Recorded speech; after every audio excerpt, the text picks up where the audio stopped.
You're listening to the expository preaching ministry of Kootenai Community Church, located in Kootenai, Idaho. We pray that Christ is exalted and your spirit is blessed by the teaching of God's Word. For more information about Kootenai Church, please visit us online at kootenaichurch.org.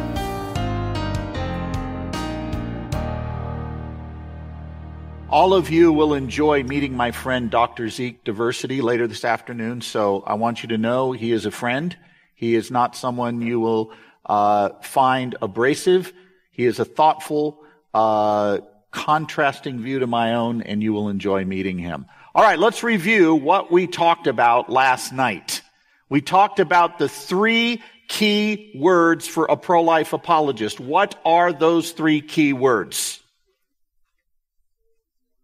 I heard some of you saying it. Shout it out loud if you know what it is. Syllogism. What's the second most important word? Syllogism. Anybody need to be told what the third one is? Syllogism, syllogism, syllogism. What is our pro-life syllogism? Premise 1, it's wrong to intentionally kill an innocent human being. Premise 2, abortion intentionally kills an innocent human being. Conclusion, therefore abortion is wrong.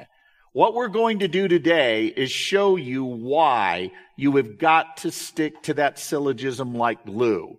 Because when you make your pro-life case, people will try to change the subject on you. I gave you a few examples of that last night. In this session, we're going to look at 5 ways people try to change the subject on abortion. 5 bad ways they like to argue on the subject.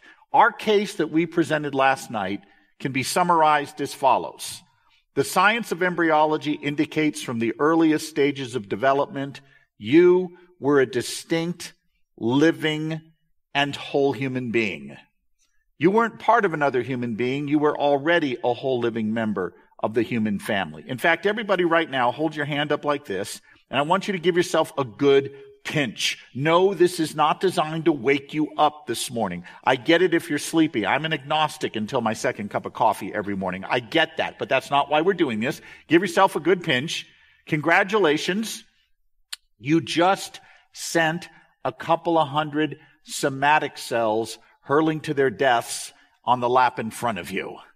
And I have more bad news. Every one of those cells individually contains your DNA encoding. Did you just commit mass homicide? For those of you that are about ready to spit your coffee, you did not. And let me explain why. These cells on the back of your hand are merely part of a larger human entity, you.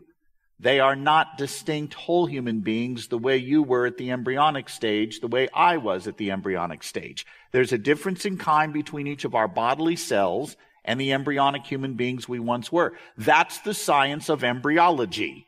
We defended that science and we defended it well, but we didn't stop there. We also went to philosophy. We argued that there's no essential difference between you, the embryo, and you, the adult, that justifies killing you back then. Differences of size, level of development, environment, and degree of dependency are not good reasons for saying we could kill you then, but not now. What was the one thing we said we all shared equally? When you were staring around the room, students, eyeballing, potential hot dates for a later time, what was the one thing we all share equally in this room? Human nature that bears the image of who? God. We know that as Christians. That is the only true basis for equality. So that's a summary of what we argued last night. Now, you may remember we ended last night by talking about our favorite Aunt Betty from Boston. Do you remember that? She's eating her turkey and stuffing. She wants to know why you're pro-life. And she looks at you, and you have to give a 1-minute response to Aunt Betty. Let me review what that 1-minute response is, which, by the way, will be in the notes we're going to give you when this conference ends at 11 o'clock tonight. We'll have those available for you. That was a joke, an attempt to bond with my audience, and it went down faster than the Seahawks are going to go down this year. But moving right along. Pity me, I'm a Broncos fan. Anyway, moving right along. Aunt Betty looks at you, Why are you pro-life? Here's your 1-minute defense. Aunt Betty, I'm pro-life because it's wrong to intentionally kill innocent human beings. And the science of embryology says from the earliest stages of development, you were a distinct, living, and whole human being. You weren't part of another human being like skin cells on the back of my hand. You were already a whole living member of the human family, even though you had yet to grow and develop. And you know what else, Aunt Betty? There's no essential difference between you, the embryo, and you, the adult, that would justify killing you back then. Differences of size, level of development, environment, and degree of dependency are not good reasons for saying we could kill you then, but not now. Now, we got that done in under a minute. We didn't cite any Bible verses, but we conveyed biblical truth. We put that pebble in her shoe. Now, of course, Aunt Betty is not going to fall to her knees at that moment and say, thank you for straightening out all my wrong thinking. She's typically going to respond to you one of 5 ways. And what we're going to look at in this session is 5 bad ways people argue. Because you don't have to memorize every objection to the pro-life view you're going to hear. If you can remember these 5 categories, you can almost always, not every time, but almost always, slot their objection into one of these 5 bad ways people argue and respond accordingly. So let's look at the first bad way they argue. They assume rather than argue. By the way, just to give you a preview of where we're going to look at how people assume rather than argue, how they attack rather than argue, how they assert rather than argue, how they confuse functioning as human with being human, and how they hide behind the hard cases. That's the roadmap of where we're going. Let's look at that first one. They assume rather than argue. You lay out your pro-life case. You make a case that the unborn are distinct, living, whole human beings. You defend it well with science and philosophy. And as sure as the day is long, you get done, and the person you're talking to says, well, if we outlaw abortion, women are going to die in the back alleys of America from dangerous coat hanger abortions. And their blood will be on you. You will be the one who drove them to the back alley, dangerous abortionist around the corner in the inner city, and their deaths will be on you.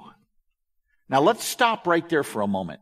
What were our 3 key words for pro-life apologetics? Let's review them again. Syllogism, syllogism, syllogism. Let's go back to our syllogism. It's wrong to intentionally kill an innocent human being. Abortion does that, therefore it's wrong. Let's assume back alley abortions actually happened.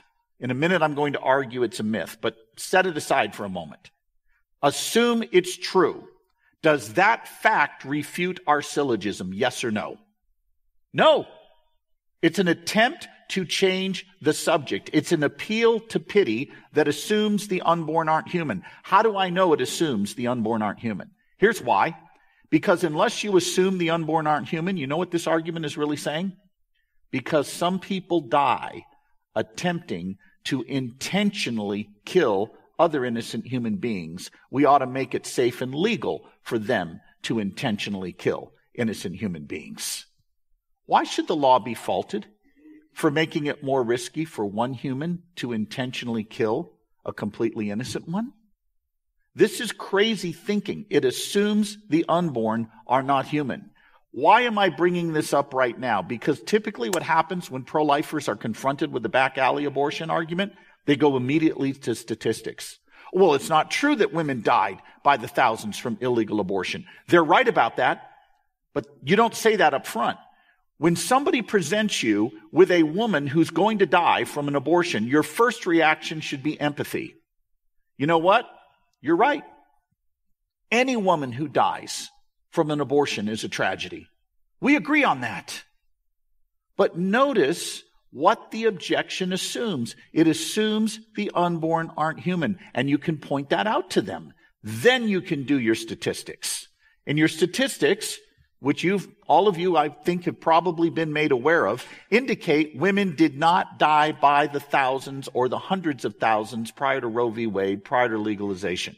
The typical argument, if you listen to Nancy Pelosi or anybody on the left these days, is that if we outlaw abortion, women will die by the millions like they did before abortion was made illegal. Well, did that happen in this country? Well, some women died, of course, no doubt. Some women did die. And pro-lifers who say that almost no women died from illegal abortion have not done their homework. Of course, some women died from illegal abortion. The question is, how many, and what does that look like in light of where we are now? So let's look at not quotes from pro-lifers, but quotes from the other side that indicate women did not die by the thousands from illegal abortion each year prior to Roe v. Wade. So I'm going to cite for you 4 pro-abortion sources to make my case. By the way, little insider information here. Anytime you can quote the other side sources rather than pro-life sources, you will look more credible. And you should do it as often as you can. And believe it or not, they hand us a ton of golden nuggets. So let me give you 4 right now. Source number 1, Dr. Mary Calderon, Planned Parenthood's own medical director in the 1960s, writing in the American Journal of Public Health in August of that year, argues that the death rate from illegal abortion is so low, it's not even worth commenting on medically. The rate is so low, it's not even an issue that we need to talk about. This is Planned Parenthood's medical director writing in 1960 when allegedly, we're told, thousands of women were dying annually from illegal abortions. And she says it's not even an issue. Why? She tells us in the article. Point 1, the introduction of penicillin in the late 1940s made all surgical procedures safer. Meaning, women, men, nobody's dying from post-op infections the way they were prior to the widespread introduction of penicillin. Point number 2, why women weren't dying from illegal abortion. It wasn't guys with rusty coat hangers doing the abortion, says Calderon. It's doctors in good standing in their communities who simply skirt the law. It's not a rusty coat hanger dude. It's doctors, trained as such. And that's why the death rate is as low as it is. Then Mary Calderon says 90% of illegal abortions are done by these doctors. That's not a pro-life source. That's a pro-abortion source. Pro-abortion source number 2, Dr.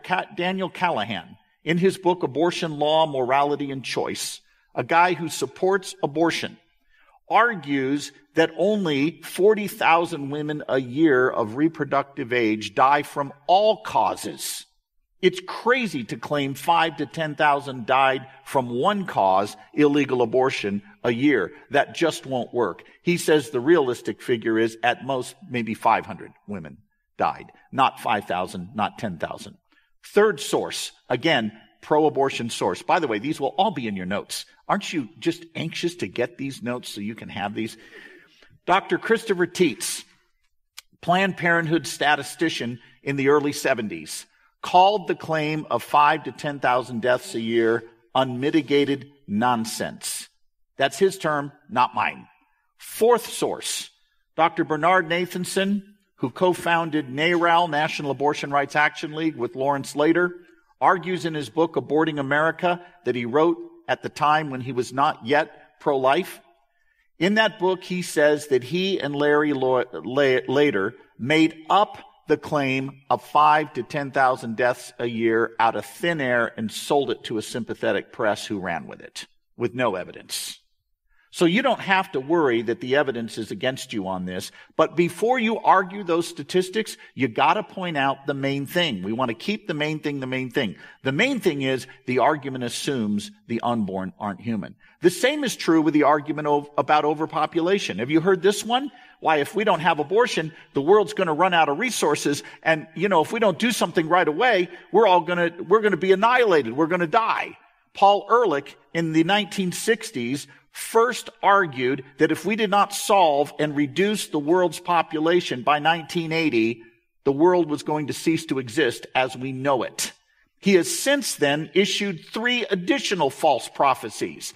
You know, the people on the left love to accuse religious people of having all these false dates, and, you know, every time Harold Camping would forecast the end of the world, they throw that on us. The left has got people that are saying, wow, well, if we don't clean up the environment, we're all going to perish. If we don't get rid of overpopulation problem, we're all going to cease to exist as we know it. They're making dates all the time, and they're being proven false. But notice the real issue here. What does the argument for overpopulation assume? It assumes the unborn aren't human. Would anybody advocate killing 5-year-olds so we can have more to eat?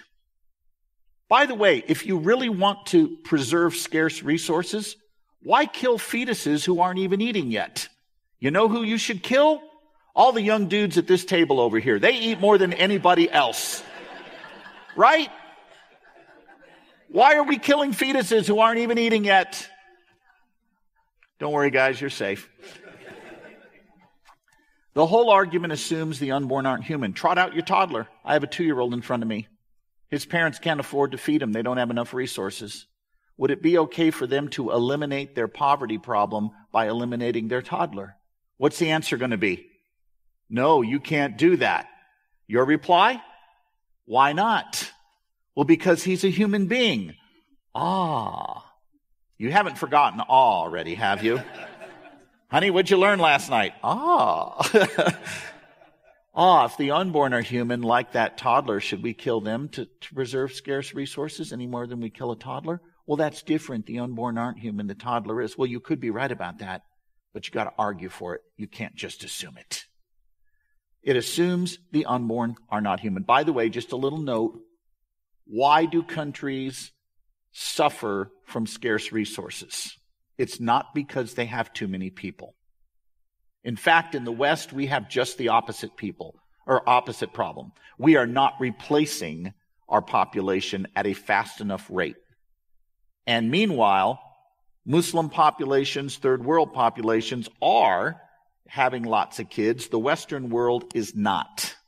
In fact, Europe's birth rate has dropped to about 1.4 kid per family. They need to have 2.1 to just sustain their current level. Not grow, just sustain.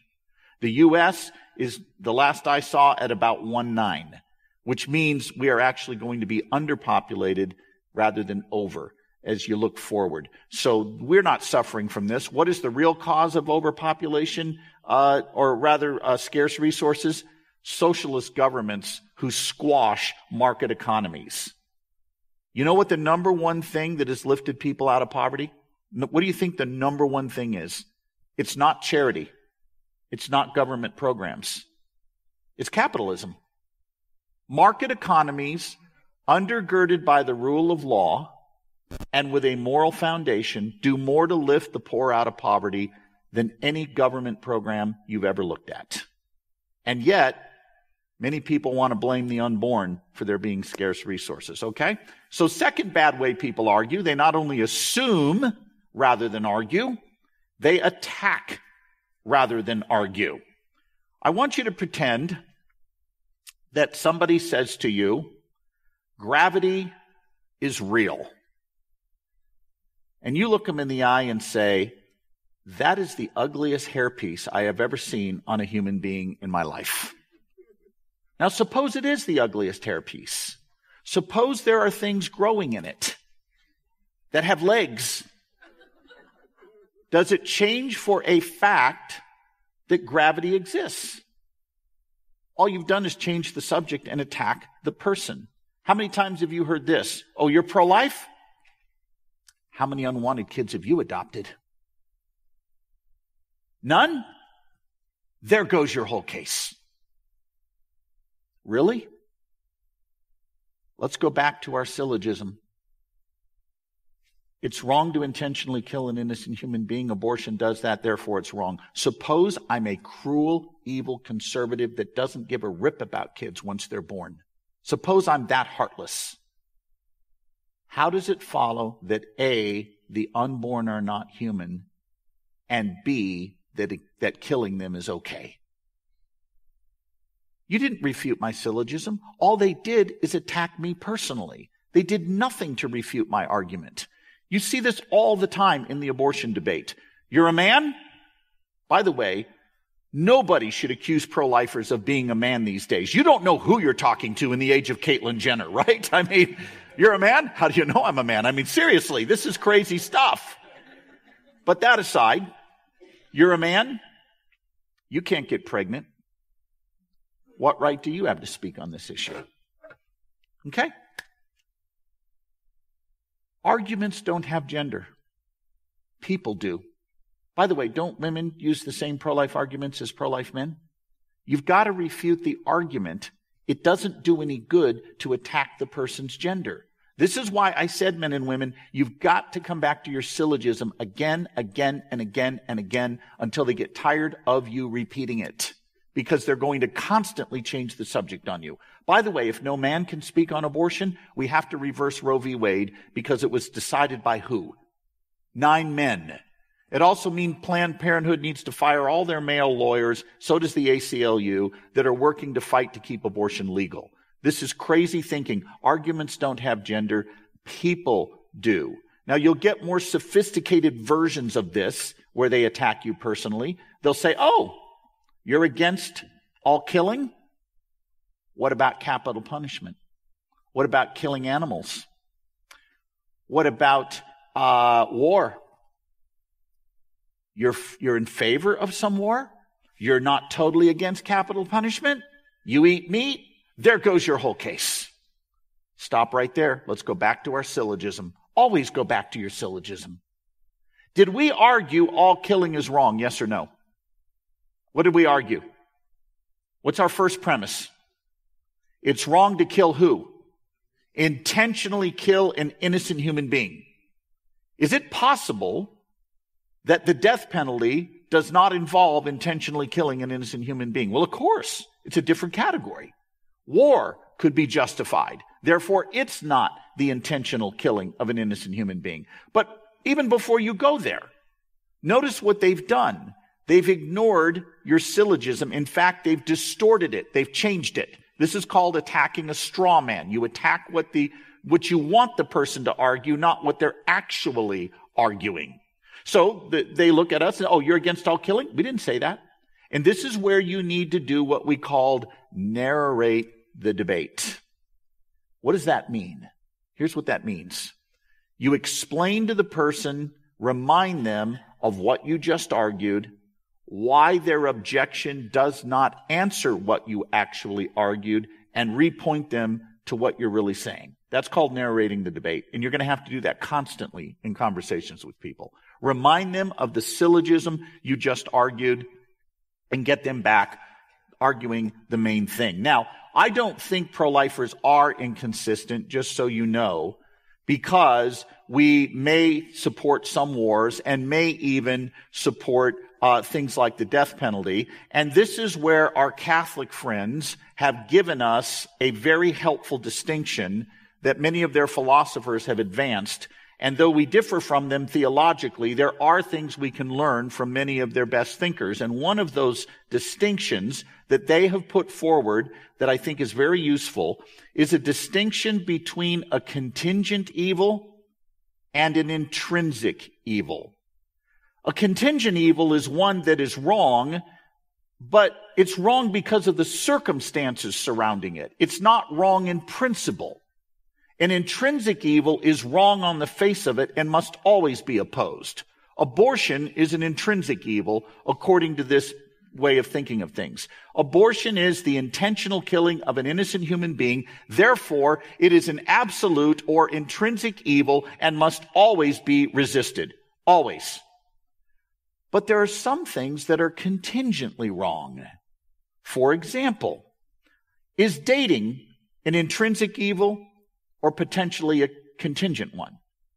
Well, if you're single and you're a Christian and you're wanting to spend time with another Christian of the opposite sex to see if there is a possibility there of a future together, and you approach that with a pure heart and pure motives, dating is fine. But if you're married to someone else and you're trying to date someone else that is not your spouse, well, then dating becomes wrong. But it's a contingent wrong in that case, not an intrinsic wrong, where rape and murder would be an intrinsic wrong. So let's look at an issue like war. Is war a contingent evil or an absolute evil? What do you think? Contingent. It depends on whether the cause is just and whether you are approaching it with a mindset of ending an evil so that we can get back to a peaceful state for all nations. If your motive is good and your cause is just, then we could say that war is not an intrinsic evil.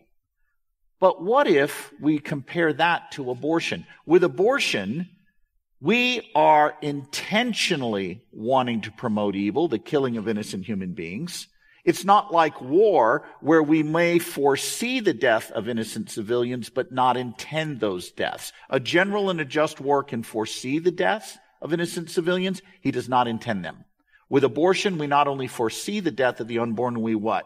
We intend the death of the unborn. That's what we mean when we say that abortion is not a contingent evil. It's an intrinsic evil. So when they say to us, oh, you're against all killing, they're failing to make that distinction between contingent evils and absolute or I should say contingent evils or intrinsic ones. They're failing to do that. They're just lumping it all together. Here's another example of attacking the person rather than the actual argument. Somebody looks at you and they say, oh, you're pro-life? What are you doing about world hunger? What are you doing about refugees? What are you doing about the opioid crisis? What are you doing about wage controls, housing? Now, I mentioned this last night, but notice what this does. Suppose we're inconsistent on all those things. Suppose we are. How does it follow that because we're inconsistent, our syllogism falls apart? Could our syllogism still be true even if we're inconsistent? Yes or no? Yes. It stands or falls on the evidence, not our behavior. Suppose you don't know this about me, but suppose I am actually not a pro-life apologist. I'm actually an abortionist. And 6 days a week, I perform abortions. On the seventh day, I show up and give pro-life apologetics presentations because I just like doing it. Could my arguments for the pro-life view still be true even if 6 days a week I lived utterly opposite of what I proclaimed? Of course, because arguments stand or fall on their merits, not the person advancing them. And what our critics love to do is simply attack the person rather than refute the actual argument that we are making. And that's not going to work. We got to keep bringing them back to the syllogism. By the way, this is not just abortion where this happens. This happens in your attack on, or the attacks you get for your Christian faith. I don't know how many of you have read the book or seen the book by Christopher Hitchens that I think is just a hallmark book of where we are today as a culture. He talks about in a book he's written about how religion poisons everything. The main title has just escaped me for a moment. I'll think of it in a second. Jim, do you know? God is not great. How religion poisons everything. You got it. In that book, Hitchens gives us a list of evils done in the name of religion. And if you want a laundry list of evils done in the name of religion, read that book. What's interesting is, what's his purpose in writing this book? To convince you that Christianity is not true. How does it follow, though, that because Christians and other religious people have done bad things, that Christianity is not true? Now, I did not get permission from Pastor Jim to do this, so I'm going out on a limb here, but I'm going to tell you how to disprove Christianity. Did you know it could be disproven? It can be. Christianity can be falsified. All you got to do is prove the resurrection of Jesus Christ did not happen. And Christianity is done. By the way, before you attack me, the Apostle Paul said this in 1 Corinthians 15. He said, if Jesus didn't rise from the dead bodily and historically, we're dead in our sins, we're the world's biggest joke, and we among all men are to be pitied. That's what he said. In other words, what Hitchens should have done is marshaled evidence to show the resurrection didn't happen. Did he do that? No, he didn't touch that subject. All he did is attack individual believers for their alleged crimes against humanity. That's not refuting Christianity. That's attacking the person rather than the argument. Third bad way people argue, they assert rather than argue. We're going to do a session on this later, so I'll just touch on it right now. But let me ask you a question. Tell me if this is an argument or an assertion. Women have a right to choose, argument or assertion. Assertion because I gave you no what? No evidence. I just made a statement. How about this? Socrates is a man. All men are mortal. Therefore, Socrates is mortal. Argument or assertion? Argument because I gave you premise, conclusion. How about this? My sister is not here today. Therefore, she has eloped with Elvis in Las Vegas, and Michael Jackson is doing the music for the ceremony. Argument or assertion? How many of you said argument? Can I see your hands? Put it up high. If you said argument, you, sir, are correct. It was an argument. Yes, it was. How did you know it was an argument? What gave you the clue? There you go. It's a bad argument. You know how we knew it was an argument? Did I have the word therefore in there? Did I have premises and a conclusion? Yes, I did. That's an argument. But it's a very bad argument. Notice the conclusion does not follow from the premises. How does it follow that because my sister's not here today, she's in Vegas with Elvis and Michael Jackson? That doesn't follow. There's better explanations than that. In other words, it's a bad argument. Here's the good news. Most of what passes for arguments on the street level against the pro-life view, they don't even rise to the level of arguments. They're just assertions. Women have a right to choose. Choose what? And where does that right to choose come from? They need to argue for that. They don't. They just assert it. Or, you pro-lifers, you just love your religion.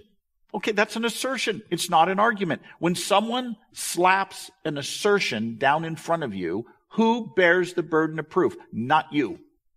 If I claim right now that there's a pink elephant swinging from the middle exit sign right above the book table right now, and a couple of you just looked, don't laugh. That was the right thing to do. Who bears the burden of proof, you or me? I do. I made the claim. I made the claim. When someone claims the fetus is not self-aware and therefore is not a valuable human being, they're making a claim, not you. The burden of proof is on them, not you. Christians have a habit of assuming the burden of proof way too often when it's the other guy that's making the claim. He makes the claim, he should have to bear it. This happened I experienced this firsthand. I think it's been about 12 years now. University of Maryland. I gave a pro-life talk. We had about 120 students present, most of them secular. And I gave a case for the pro-life view, showed a video clip similar to what you saw last night, made my case. And during the Q&A, a student, an exchange student from Indonesia, stood up and he said to me, I like you. I like you because you're rational. I like that you brought science into this. I like that you brought philosophy into this. And I like that you didn't just bring some religious case. I really like you for that. But, he said, I have a problem. How can you claim that an embryo that is not even self-aware has a right to life? Now, before I tell you how I answered, what's the typical pro-life response to that? Why, the embryo has a brain by week 6 that we can measure on an electroencephalogram, and we know embryos and fetuses can dream by week 11, and no, wrong answers. As soon as you answer that way, what have you just done? You've bought the premise of the critic. Challenge the premise. So when he said to me, how can you say an embryo that's not even self-aware has a right to life? I looked at him and said, tell me, why do I have to be self-aware not to be killed? I put the burden of proof back on him. He made the claim. And he just stood there. And he kind of got a smile on his face. It was the most strange 10 seconds I've ever experienced. And he just looks at me, and he finally looks at me, and he points and he says, "Touché." In other words, no one had ever challenged his own assertion. He was the one claiming you had to be self-aware not to be killed. I called his bluff. That's what you should do. Too often as pro-lifers, we end up assuming the burden of proof. Our critics say to us, "Oh, you're pro-life? What are you doing about world hunger? What are you doing about all these other issues that involve life?" Instead of challenging the premise, we say, "Oh, well, we do care about these other things." Well, we do, but that's not the right answer at that moment. Look them in the eye and say, "Tell me, how does it follow that because I oppose the intentional killing of an innocent human being, I got to take responsibility for everything?" Make them defend their own claims. Put it back on them. Now, later today, we're going to do a session, and we're going to introduce you, that some of you are aware of this already, of Greg Kokel's Columbo tactic. How you reverse the burden of proof. We're going to talk you through how that can work. But you need to be aware of why people love to change the subject and allegedly attack your syllogism with just assertions. They have not refuted anything at that point. They've just made claims. Fourth bad way people argue. They confuse functioning as a human with being a human. The argument goes like this. Well, all right, the unborn are human, but they're not persons because they're not self-aware yet. I don't know if any of you watched the debate between Dr. Mike Adams and abortionist Willie Parker at the University of North Carolina, Wilmington last February. If you have not, sometime in the near future, Google it. It's all over the place, and watch that debate. Willie Parker describes himself as a good Samaritan, the quote, Christian abortionist. And he views his abortion work as, quote, a ministry, unquote, to poor women who need his services. And during the debate with Mike Adams, which, by the way, Adams absolutely crushed Willie Parker in this debate. It was almost embarrassing to watch how badly Parker got destroyed. But Parker tried one trick. He had one trick up his sleeve. He tried to claim that the question of when life begins is not the real issue. The real issue is personhood, and the fetus is not yet a person, though it is fully human. He said it's fully human, but it's not a person. Now, is that an argument or an assertion, just to get started? An assertion. Why should anybody believe there can be such a thing as a human that's not a person? Have you ever met a human that wasn't a person? Those of you with teenagers, keep your hands down, right? You've never met anybody like that. This is just an assertion. But I want to introduce you to the worldview idling behind that assertion. Because one of the things we mistakenly do as Christians, we fail to address the worldview that may be driving some of this. The worldview underneath that assertion that the unborn are human but not persons is a worldview known as body-self dualism. I'm going to throw out a big term right now, trusting that the coffee is kicking in. And don't worry, I'm going to explain this term. The term is philosophical anthropology. That sounds like a big word. Here's what it means. What makes humans valuable in the first place? That's all philosophical anthropology is addressing. What makes us valuable in the first place? What is our basis for rights, dignity? Philosophical anthropology is basically addressing the question, what does it mean to be human? And philosophical anthropology, as driven in our universities today, is undergirded by this worldview known as body-self dualism that goes like this. You are not your body in any sense of the word. Your body is just physical stuff, mere matter in motion. That's it. The real you, which is separate from your body, is your aims, your desires, your cognitive thinking, your self-awareness over time. That's the real you. But your body is completely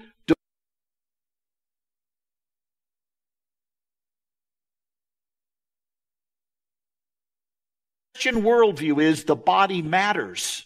The body has intrinsic purposes. We're told that we are to give our bodies to God as a living sacrifice. We are to submit them to the obedience of Christ. We're to become more Christ-like in our bodily actions. The Christian worldview is, this is the extra credit,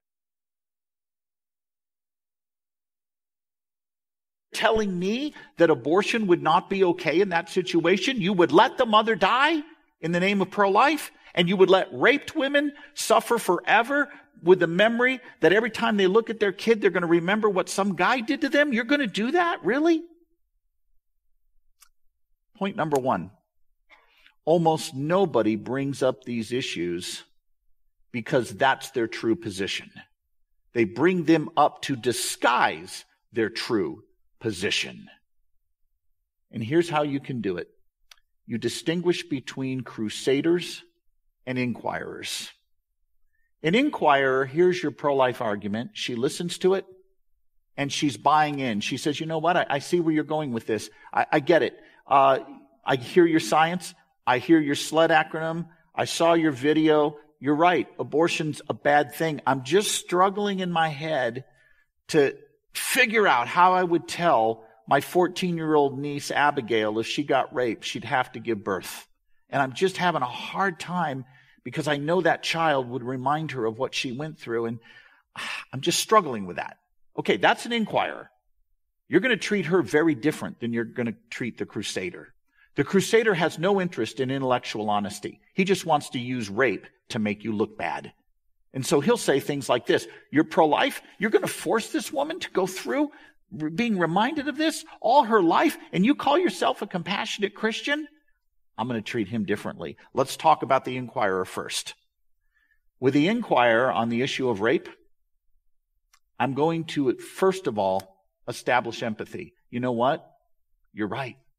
That woman who's been raped, she's going to suffer a lot. She has experienced a horrific tragedy. And you know what else? You're probably correct. In many cases, that child could remind her of what she went through for a long time. You're right about that.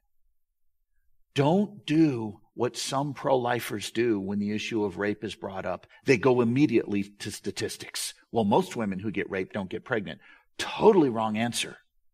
You just got told about a woman who's been sexually assaulted. What should be your first answer? I agree with you. That's a horrific crime.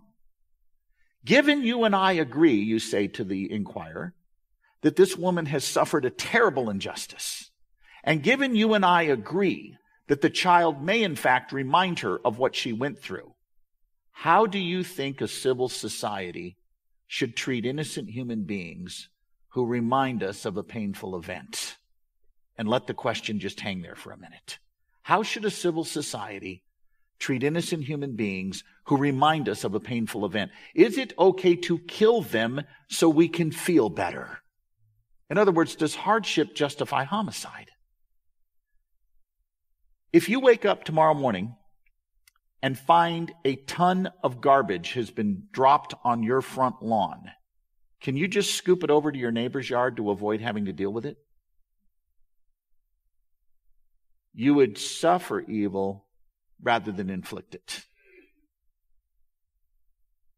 Because sometimes the right thing to do isn't the easy thing to do. Now, the inquirer is getting your drift. She's following your argument at this point. Maybe still struggling a bit emotionally, but she's at least seeing the moral logic that's in play. The crusader wants no part of this. He will look at you, and he will simply press the issue, call his bluff. So here's how I do it. I look him in the eye, and I say, you know what? For the sake of argument, I'm going to grant that we allow abortion in cases of rape. Not my position, but just for the sake of this discussion, let's grant that. Will you now join me in opposing all other abortions that have nothing to do with rape? What's his answer? No, women have a fundamental right to an abortion. Okay, let's define what that means. If a right is fundamental, there can be no infringement on it whatsoever. That means a woman has an absolute right to an abortion for any reason she wants. She doesn't want a female child, she wants a boy child, abortion's justified. Why don't you defend that position rather than hiding behind rape victims? In other words, I'm going to make him look extreme by calling his bluff. Now, there's one other tactic you can do. You can bring people back to the issue that really matters here, the status of the unborn. The question we began with last night, what is the unborn? About 6 years ago, flying from Detroit to Orlando, it was the middle of November. I was on my last flight of the year. I generally take a pretty hefty break between mid-November through the winter months to just kind of recoup. And I was ready for it. I had to fly to Orlando for one last event, and then I was home free for the year. And I got on the plane, and I looked at my boarding pass, and I thought, oh, God loves me. I had an exit row seat in the back of the 757 where you got 20 feet of legroom. I thought, this is great. This is awesome. And I get to the back of the 757, and I notice as I'm walking in, everybody is decked out in that section in party gear. They got streamers, they got hats, they got rainbow Hawaiian shirts, some of the ugliest Hawaiian shirts I have ever seen. It was almost near leisure suit quality, right? I'm thinking, what's going on? I sit down, and there's a guy at the window on my row, his wife in the middle seat, and I'm on the aisle. And he says, oh yeah, there's 40 of us. We're all going on a cruise. They're all in their mid-40s to mid-50s. I'm thinking, all right, they're doing the midlife crisis thing. They're going to go on this cruise to kind of deal with that. All right. But I made an error on this trip. I had a copy of a pro-life book in my hand. Normally my books go in the overhead. I didn't put it in the overhead. I had it with me. And I sat down in the seat, and the woman looked at this, and she says, oh, is that book about abortion? I said, yes. Now, I will admit, I'm not like some of you where you want to lead the entire 767 to Christ before you get out to Orlando. I find it advantageous to be a Calvinist, Pastor Jim, and let God save wherever he wants on this ride while I take a nap. Thank you very much. How's that for a distortion of theology? Anyway, my preaching tomorrow just got canceled. So I sit down. The woman says to me, oh, is that book about abortion? And her husband chimes in immediately. He says, my wife is scared to death to fly. She's going to talk to you the whole time. Lovely. She said, I'm against abortion. I think it's really bad. But you'll never convince me that a woman who's been raped shouldn't be allowed to have one. I thought, all right, I'm into it now. I said, let me ask you a couple of questions if you don't mind. I'd like to ask you how we ought to treat the people involved in a rape pregnancy. But first I want to ask you, how many humans are involved in a pregnancy that results from rape? 2 or 3? She looks at her husband and goes, 2, 3, 2, 3. I said, you're right. You have the mother, the rapist, and the child. Yeah, that's right. I said, let's talk about how we ought to treat each of them. Her husband's like, honey, this will not end well for you. I said, should we execute the guilty rapist? Oh no, I'm Catholic. I'm against the death penalty. The death penalty is barbaric. I cannot believe this country still does the death penalty. It's sick. I'm opposed to it. We should put the guy in jail forever, but no, we should not kill him. Okay, fair enough. How about the mother? Should we execute her for what happened? No, that's what those Islamic countries do. They take the woman, they call them honor killings. They don't butcher the guy who did it, they butcher her. I said, that's right, that's sick. How about her child? Should we execute him for what his father did? She said, I feel like you're trying to corner me. I said, I'm not cornering you. The argument is cornering you. And she said, I don't know. I need to think about it. And I backed off. By the way, insider note here, when you're having discussions with people on apologetics and they say, I don't know, I need to think about that, back off. You've put the pebble in their shoe. Don't press it. Don't think you have to just get in there with a knife and drive it home. No, back off. So I did. Later in the flight, when she brought the issue back up, I said, can I make an observation? of the 3 people you said were involved in a pregnancy resulting from rape, you wouldn't kill the guilty rapist, you won't kill the mother, but you would kill the innocent child. Thank you for listening to the latest podcast from Kootenai Church. If you'd like to learn more about Kootenai Church or to donate to our church ministry, you can do so online by visiting kootenaichurch.org. We hope you enjoyed this podcast and pray you'll join us again next time. Once again, thank you for listening.